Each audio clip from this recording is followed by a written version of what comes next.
Ny mety ho toetry ny andro any an-dranomasina ny alakamisy 12:20 amin'ny enora maraina hatramin'ny zoma 13:20 amin'ny enora maraina. Ho amin'ny morontsiraka atsinanana Cap-d'Ambre hatrany Capest andrahoana amin'ny fitokotoko. Atsimo atsinanana andrivotra ka ho sivy hatramin'ny 20 km/h adiny mpanonja na anonjam-peny Ramasina ahavon'ny onja 2 hatramin'ny 2,9 metatra. Capest hatramin'ny Mahanoro andrahoana vitsy. Atsimo andrivotra ka ho 7:10 hatramin'ny 20 km/h adiny mpanonja na anonjam-peny Ramasina ahavon'ny onja latsaky ny 2,9 metatra. Mahanoro hatrany Taolagnaro andrahoana amin'ny fitokotoko.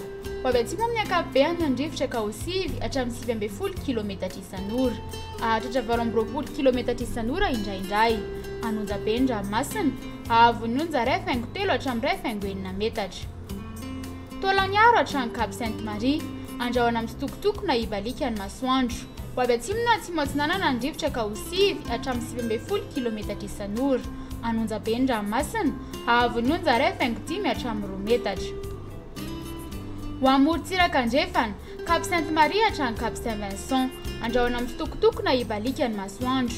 Atsimo atsinanana andrivotra ka ho 7:10 hatramin'ny 7:30 km/h anonjam-peny Ramasina ahavon'ny onja 2,3 hatramin'ny 2,2 metatra.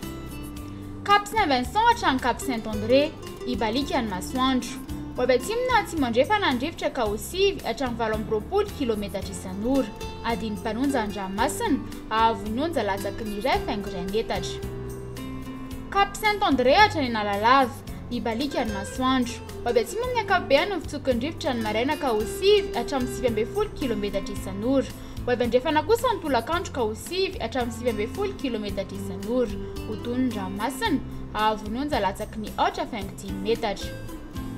Analalava hatrany Cap-d'Ambre andrahoana amin'ny fitokotoko izay mety arahin'orana tandrifin-drahona manodidina ny nosy be ny alina. Iovaova ny fitsokon-drivotra ka ho 7 km/h ho toy ny adiny mpanonja ny Ramasina ahavon'ny onja latsaky ny 2 metatra.